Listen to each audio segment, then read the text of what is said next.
right, so weren't willing to do it. And now the Dolphins are changing. If it was all up to me, yes, you have to. I don't know if owner Stephen Ross is going to see it that way. Well, yeah, I think at this point, no, but you're the only beat writer that has said this, right? I don't think that I haven't read from any other beat writer that says they should have fired him. Now, maybe after this game they'll do that, but I think after this game you're going to see more of it. I think you needed to see that there was some kind of turnaround in the works against this part of the schedule. It wasn't just, you see, because the Jets win, that just bought you some time to get you through that one. But you couldn't just turn around and lose to a Carolina Panthers team, much less leading 17-0, and that things are not getting corrected, like this run defense. This should not have been that effective of a ground game to just demolish the Dolphins' defense up front.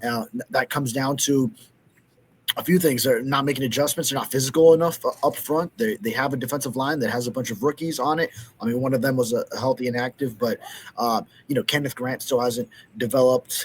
He made a play or two, but Jordan Phillips, same way, he's counted on to do a lot. Zach Sealer, a lot of attention is going his way, and he hasn't been as impactful because of it. Benito Jones not standing much up front. So a lot of this is on this defensive line, and so that's both coaching it up and then also the roster construction for it to get to this point. So 1-4 for a team that had some level of aspirations. I think a lot of us realistically weren't looking at this team and maybe looking at it as like a team that's a fringe playoff team, a team that's going to contend for a playoff spot, maybe going down to week 17 and 18. But for it to already feel like it's just so over at this point, and to blow a 17-0 lead against the Carolina Panthers, that's 3 possessions. That's abhorrent. Yeah, no, I'm with you there. So let me ask you something. What did McDaniel say, and did you buy it on why Waller was not used or targeted in the second half, which makes zero sense? The reason why you led 17-0, it's because he was making such an impact, because he was affecting the way the game was being played. How is it that Waller was such a big part in the first half and then all of a sudden disappears? Yeah, no, I think Carolina made some good adjustments in game. A lot of people on the Dolphins' offensive side spoke to that, but no counter adjustments the other way. So that's the thing. You have to be ready for that. The follow-up was coming. You knew the follow-up was coming on that. Okay. Nice job. Yeah, of course. I mean, naturally, because this is the NFL. You're not going to just continue to have success doing the same things. These people are paid lots of money to figure out problems. Now, unless if you're the Carolina Panthers, you could just continue running the football the same way, and the Dolphins stand no chance to stop it. But yeah, I mean, opposing teams in the NFL are going to make adjustments, so you have to be out in front of it as much as possible. And 6 of the last 7 drives come up empty. Finishing punts after you scored on the first 3. It was just a total turning point. Complacency, I think, what was the word? Guys feeling like they accomplished something. Bradley Chubb spoke to the defense, kind of feeling happy about and content about forcing 2 turnovers and then kind of stop playing after that. So those are huge issues, and that comes down to one, preparedness, but more so the attitude of the team. That's all it takes for you to not really continue fighting the same way. It's just you feel like you got it and you stop playing, and then once the other team gets momentum, you have no resistance against that snowballing effect coming downhill. Yeah, no, I'm with you there. When you look at where do they go from here? You're 1-4. Like, this season is over. You're not going to the playoffs. So what is the motivation? Because I don't know if this is a coach that can bring these people from the abyss. You know what I'm saying? So I'm just wondering, how are you looking at where's this season going? No, I mean, I don't see it going anywhere. Obviously, everyone has to show some resolve. As long as Mike McDaniel has this job, he has to continue to try to find solutions. But yeah, I mean, at 1-4, then no, yeah, I think we can be honest speaking here. We don't see this season going anywhere. Obviously, everyone inside the organization has to put some kind of a face on it and keep striving forward. But obviously, looking at it objectively, it's not looking good for anyone involved. No, I'm with you there. All right, so I have to put it this way: if you're not firing him and you're not making any changes, I got to look at Stephen Ross. No matter how much money you spend on this team, you also make way more money off the team and off all the other things that you have on that property. I have a hard time believing and saying you're committed to winning if you're keeping that man around, to be quite honest, because he's not about winning. And he has failed already with roster after roster in the last couple of years. He's failing again. Yeah, I think from Stephen Ross's perspective, and all the reports have shown this, that he's got a lot more that goes into it than just simply the football winning aspect of it. I think he's got the extension that he gave him ahead of the 2024 season still lingering, so he doesn't want to back off of it. Which it's not so recent at this point, but it's already just one season and 5 games since then. So I think he'd be hard pressed to make the move off of that. So I think from Ross's perspective, he'll keep it running as long as possible this season. As long as 1-4, yeah, it's looking grim, but there's still paths to get to 10-7 record or something. Not that I'm not saying this team's going to do it, but until the team is actually like way out of it, I think as the owner, you would still operate with, hey, I've committed to these guys. I'm going to until I really have to, and it's just way too obvious. There's no other point of no return type of thing. So I feel bad for Dolph fans because you can't pump any more hopium now, right? You're not doing the hopium thing anymore, right? I'm not doing it. No. I might have 0-3 with a tight loss to Buffalo, and then you gain some momentum off the Jets. If they would have won this game, then maybe you'd hear some of the hopium. But no, not after blowing this. You can't start 1-4 against Colts, Patriots, Jets, and Panthers being in that part of the schedule, and you're 1-4. Yes, the Colts look better than we thought they were, but you can't. But still, no, you cannot be 1-4 against those 5 teams. Yeah, that's where I feel bad for Dolphins because there is no light at the end of the tunnel now. Now they see it. I kind of saw it already in the offseason, but that's just me. But now everybody kind of sees what I saw, that this roster was just too thin to really get it done. I just don't know how the ownership group sells to the fans. That's the part that I have a hard time understanding. And you guys, there's no way you can even try to frame this that there's the light at the end of the tunnel. You know what I'm saying? It's tough. No. Hey, this season, the Dolphins are 2 for 2 on home games where a banner is flying over the stadium calling for the firing of Mike McDaniel, Chris Greer. The second one, they added Tua into it. So they were like, not just the GM and coach. Now we are also pointing out the quarterback, who did throw 3 touchdowns in this game, but the third down, not keeping the team in it late, the offense going stagnant late. Obviously, he's partially at fault for that as well. He was pressured like crazy, bro. They didn't give him any time back there. That line just was a and the Panthers should not be pressuring anyone. They came into this game dead last in the NFL in pressure percentage at 7%. They only pressured quarterbacks 7% of dropbacks, and they had their way against this Dolphins offensive line. So the trenches on both sides of the ball. We look at the Miami Hurricanes; they win in the trenches, but this team they're losing in the trenches. I mean, across the board on both sides of the ball. Dude, the Hurricanes can overcome mistakes. Yes, and like we saw. Yeah, right, like we saw, and that's how we used to see it in the 80s and the 90s. They used to commit all kinds of penalties, bro, but they were so dominant at the line that you weren't going to win the battle. So yeah, you made a couple mistakes, but if you're so dominant at the line, and since Miami is not dominant on either side of the line, whatever mistake you make, it's magnified, dude. Forget about Yeah. it. Yeah. The 01 team, I remember watching the Canes where they were just so penalized.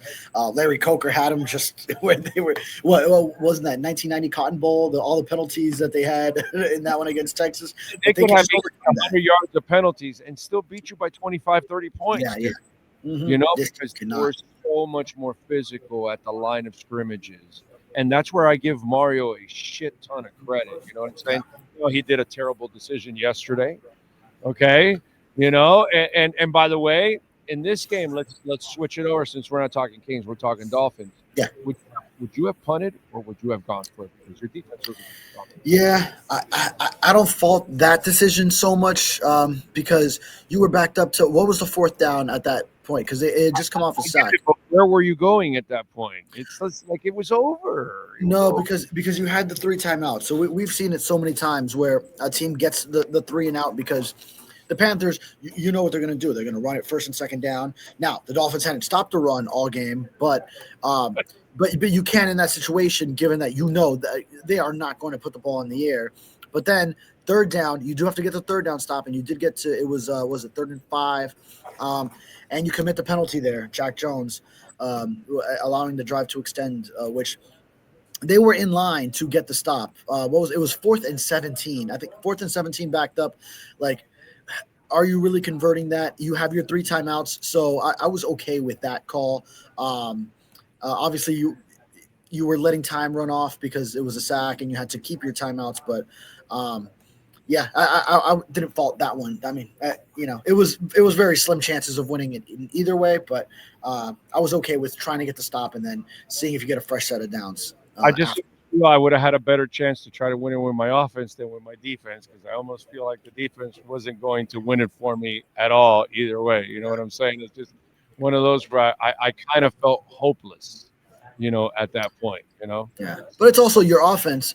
When you had a 1st and 10, you turn that into 2nd and 10, 3rd and 10, and now 4th and 17, and now you got to convert the 4th and 17 from back at your own 15.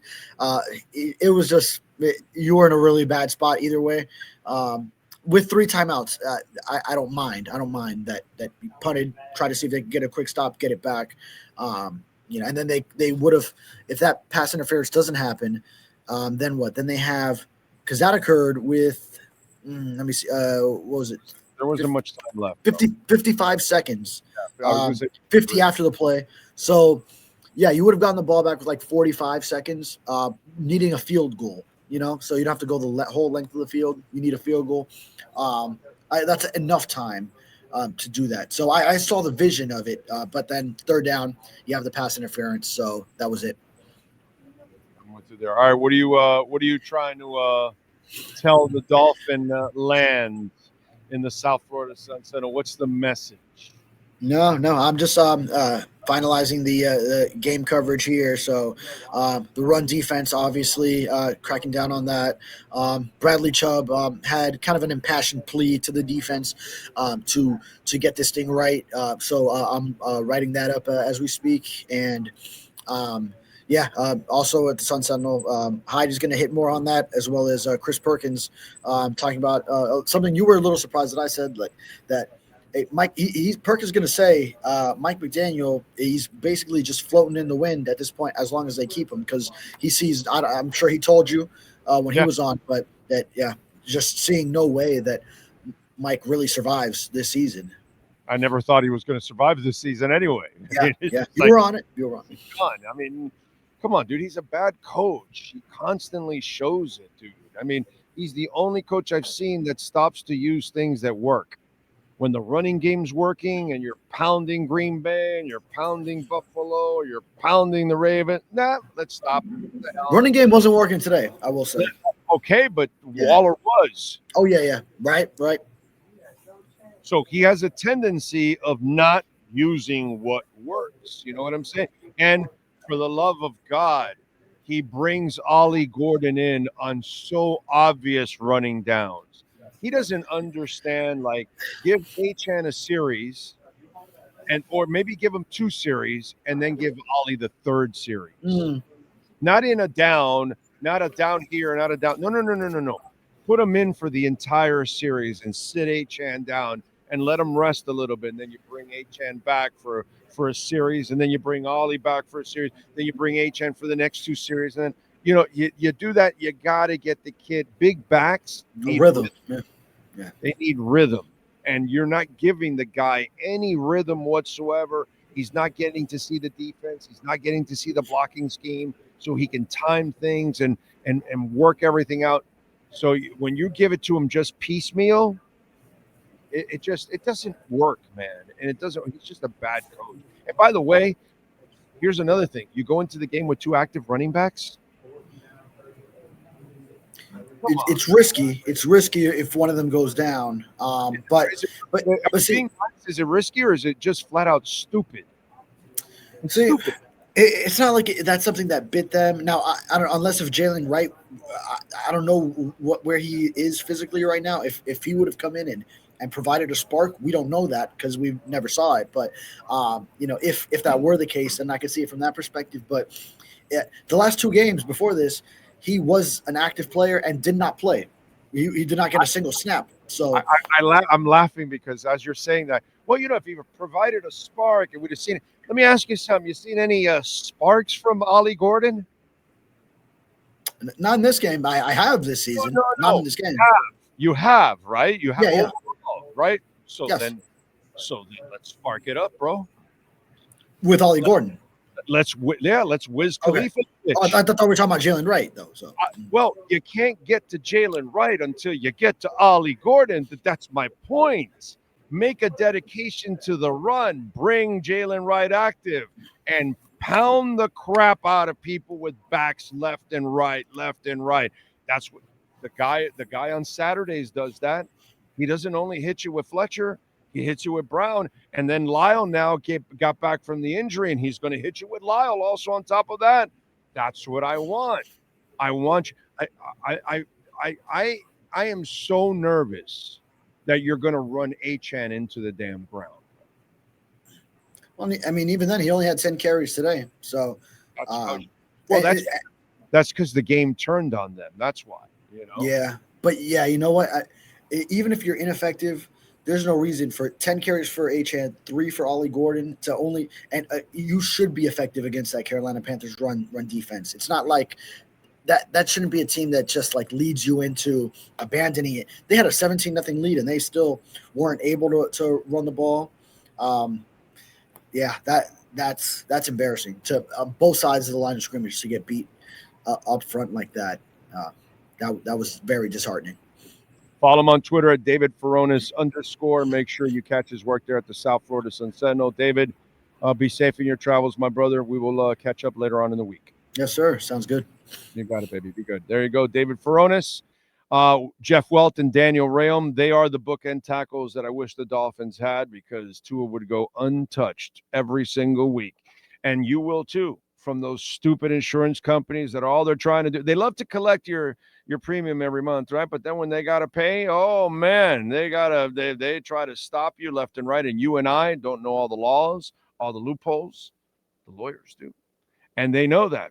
And so when a lawyer calls them about their client, that gets their attention right away. When you and I call, they're laughing on the other side. I got a client. I'm going to sucker their ass because we don't know anything. And they fool us. Jeff Welt and Daniel Rheaume, well, they turn the tables and in your favor.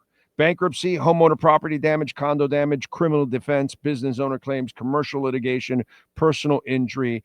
The consultation is free. Reach out to Jeff Welt and Daniel Rheaume, and they will take care of you. 954-966-4646.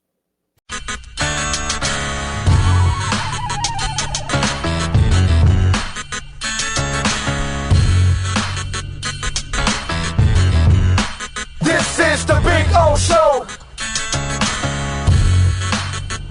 This is the Big O Show.